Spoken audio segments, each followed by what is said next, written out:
American Giant makes great clothing, sweatshirts, jeans, and more, right here in the U.S. Visit American-Giant.com and get 20% off your first order with code STAPLE20. That's 20% off your first order at American-Giant.com, code STAPLE20. Ladies and gentlemen, welcome to Wrestling Art with Chris Things. Ray!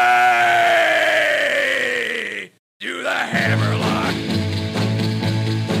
I do the hammerlock. Ray! Do the hammerlock, you turkey necks.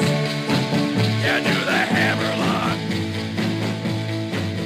I do the hammerlock. Welcome back to another edition of Wrestling Art with Chris Things. I am your host, Chris Things, Brian, art guy, busy fellow at the moment, my gosh. So, I this week did not have time to line up a guest for a Match of the Week edition, nor one of our aforementioned wrestling art curator special edition, other rad wrestling art people, because I have been in the final crazy, rushy, stressy time of putting together a solo art show that I just happened to hang this morning.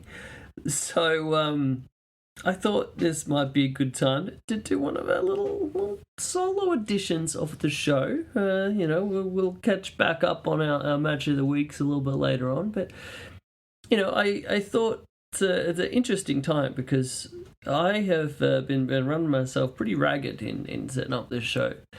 And now it's hung up. And I'm like, this is a good moment maybe to talk to you guys a little bit about this, about what goes into doing a solo art show, or at least how I approach it. I thought this would be a pretty good time.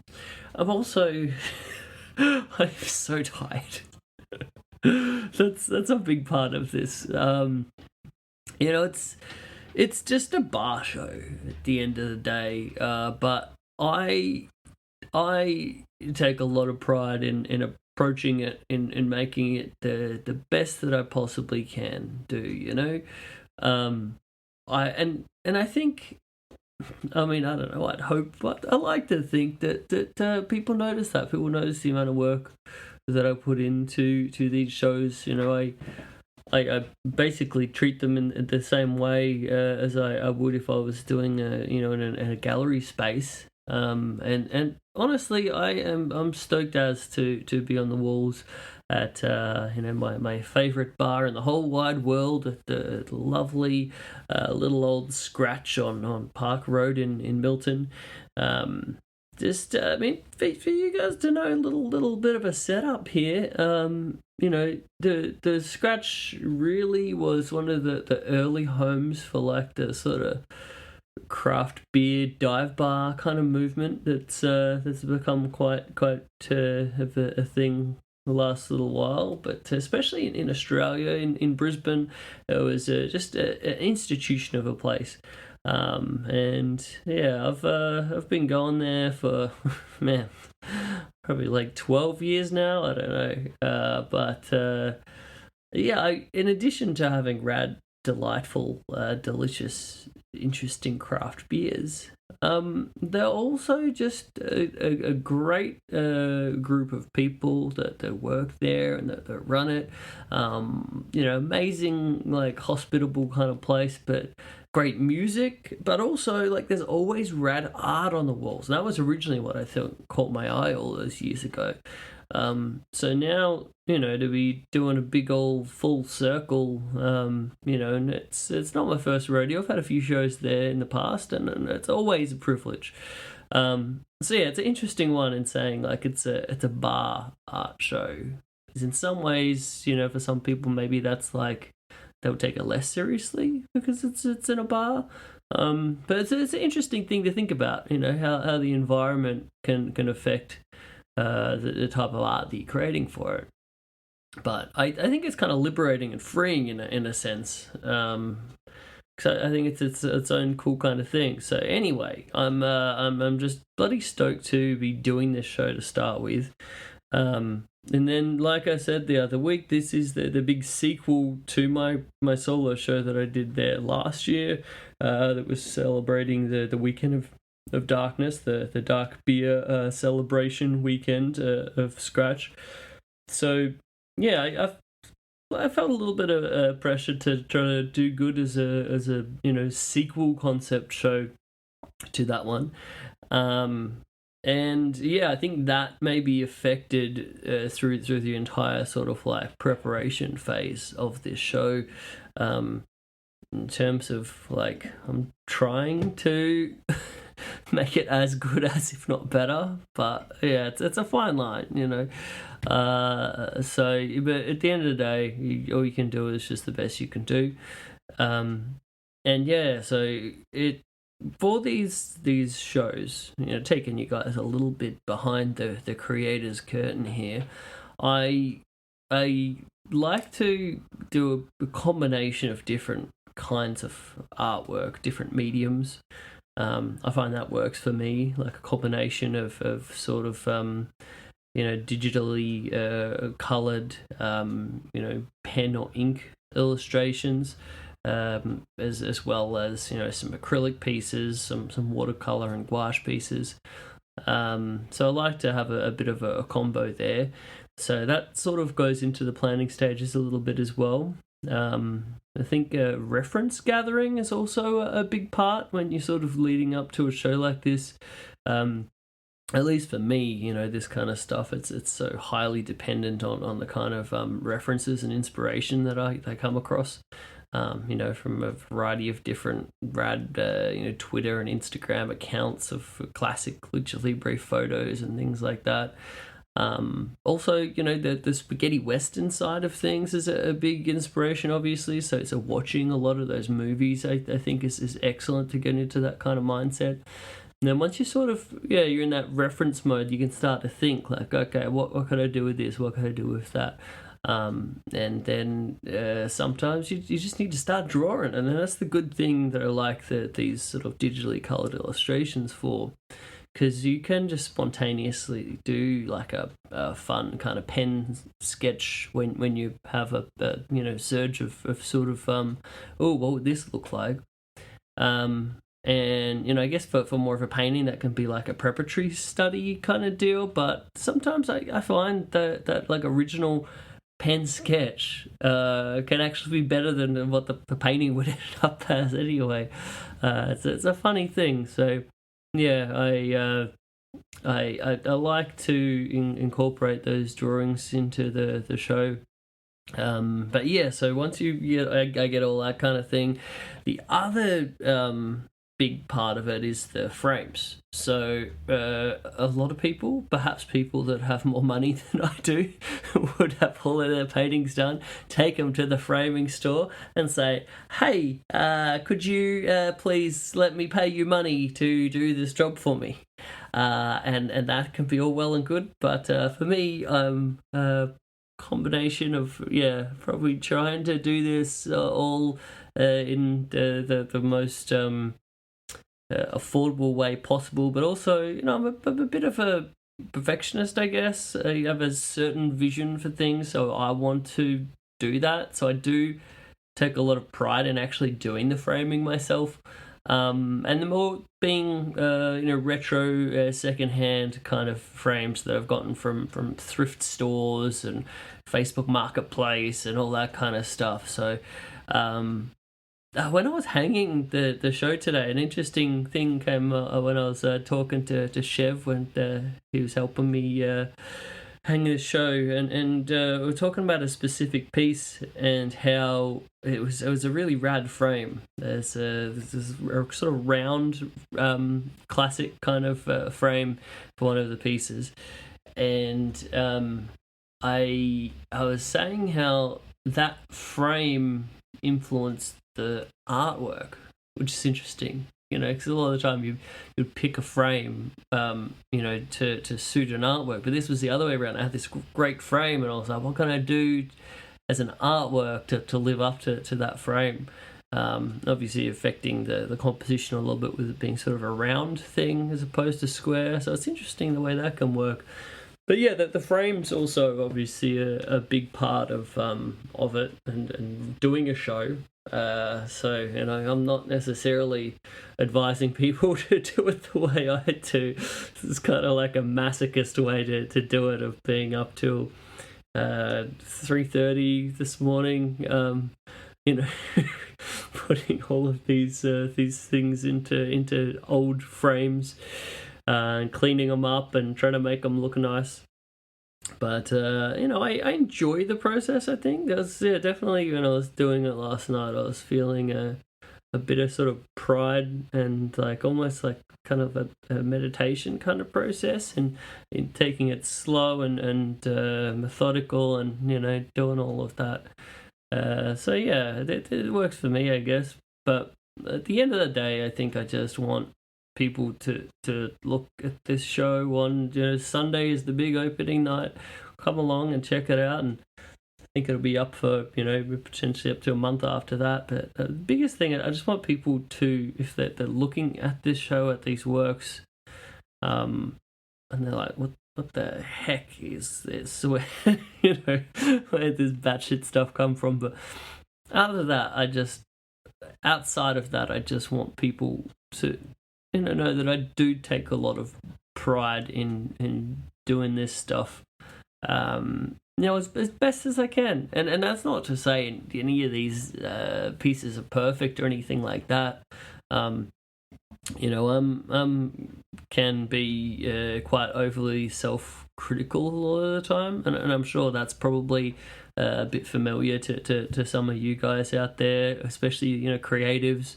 I think when we're creative, we put a lot of pressure and stress on ourselves. But there's a lot of pieces where I was looking at them when I was hanging them today, or when I was preparing to hang them, and I was thinking, oh man, if I could have done that again, I maybe would have done this differently, or would have done that differently, made a different choice here or there. But I think there's a certain point when you're doing a show like this. I did 14 pieces in total, and I felt like that was a good number for a solo show such as this. But I think there's something to be said for a piece being done when it's done. And you can't allow yourself to fuss over it any longer, because you got to move on to the next piece. You got to get these things done. So, it's each. You don't go too crazy would be my advice on nitpicking. I think all in all, it exists as a whole, and that is what it is. But sort of. Another part of it, as part of the process, is these digitally coloured prints. So I'm doing the pen drawing or ink drawing or whatever. Then I'll scan it into the computer. Do my vector trace, and then I go to town on colouring, and I guess this is maybe a little bit of a similar process to how a comic book artist colorer would approach things. But I think, to me, color theory has become a big part of my art. And this is coming from someone who, back in the day, I think I struggled a lot with colours and what colours go together and things like that, and matching and whatever. And I think the more that I just let go of trying to chase any specific colour theory and just embraced my inner weird way that I see the colours and think that they look cool together in my head, that's when things started to go right. But a big part of doing these digitized illustrations is picking the colors, and I can be sitting there for hours on end just flipping through this color and this color, this color and this color. So that can be quite maddening. But I did all of the digitally colored illustrations in one sitting in terms of the computer element. So I had to line up with my printer, when make sure I get them in so they're ready for pickup time. And so that was this past Monday morning was when I had to get them in to be ready in time. And it was, I think back in my my uni days and high school days, I was probably a procrastinator and I would leave things to the last minute. I'm not saying that's what I did here in terms of the procrastination element, because I was still doing a bunch of other stuff.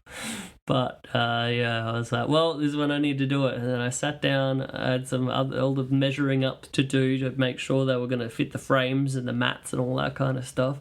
Then I was like, man, it is like 9:30 on a Sunday night. I have to have these ready by Monday morning. And I was like, man, I think there's 10 of these pieces are digitized illustrations. So that's a considerable amount to have to do in one night, considering, one of these can take a few hours or more to color. So I just sat down and I was like, I'm going to do this until it's done. And I did not realize that I would end up doing this all the way through the night. Getting those prints off to the printer at 11 a.m. the following morning. But that's what happened. I legit worked all through the night to get this done, and I got it done. And I think some of these digital illustrations look pretty sick, but man, and I had many of those nights. Yeah, a lot of nights in the lead up to the show. I was up till like 3:30 or more. I mean, that was the only one where I didn't sleep at all. But yeah, so I'm kind of a bit delirious at the moment. You might have noticed, but this is what I thought. This would be a fun thing for me to talk to you guys while I'm in this kind of state. It's like a giddiness, I guess. Once you put that much work into something, then you finally get to hang it up, and you're like, all right, cool, it's on the wall now. Great. So it's relief for sure, but I'm happy that it's done. But I guess the main thing I was looking to get to today, and my long-winded rambling nature of whatever this is that I think when you completely give yourself to a task, and just you're especially something that you're passionate about, and you just completely give yourself into it, and you're like, okay, this is just going to take over my entire life. I think it's a really nice feeling, because there's a lot of pride in being like, man, I got that done. This is good. I don't know. There was something there that I was it was getting at. I'm not quite sure what it is, but yeah. In the end, I think the moral of the story is to find something you're passionate about and let it kill you. I think that is the main takeaway here, if I could say one. But anyway, show's done. All of the works are finished. I have some other funny little tidbits about some of the pieces and the process of doing it that I'll save for next week for you. I didn't want this one to go for too long in the solid kind of sense. But I'm stoked that it's done. I'm stoked for people to see it. That's another funny part, the idea that you put all this work into something and you really love it. You don't know that other people are going to, but I guess this whole thing, it's what I always tell people, the outside appreciation is not what this is all about. The whole ethos of my art practice is that I make stuff that I dig, and at least most of the time the making of it actually makes me happy, and most importantly out of everything is that you can look at something and you can be like, I'm proud of that. And then if you can feel like that internally, that's going to then translate externally, I think. But, I say that, but there's always that little glimmer of like, what are people going to think? So it's a bit of a dichotomy, the artist dichotomy, I guess. But no, I'm looking forward to seeing what people think. So if you are in the Brisbane area, if you would like to see some B-grade schlocky lucha libre spaghetti western goodness, the sequel potentially to a show that you saw last year, if you too thought, man, I would like to see more of that stuff, well, boy howdy, I have an event for you this Sunday afternoon, 4 p.m. at the Scratch Bar in Milton. You can come along and you can bear witness to Chris Thing's 2024 Los Luchadores versus Cowboys de la Muerte Part 2. There'll be art. There'll be prints available of much of said art. There'll be t-shirts available. It's an exclusive for you guys. I think this is the first I've mentioned it publicly, but we do have a sequel tee. The last one was very popular. It's definitely become my biggest seller.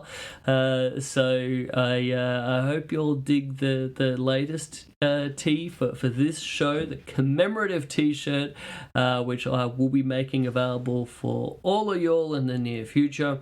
But yeah, if you're not in the Brisbane region, if you're not even in the Australian region, fear not.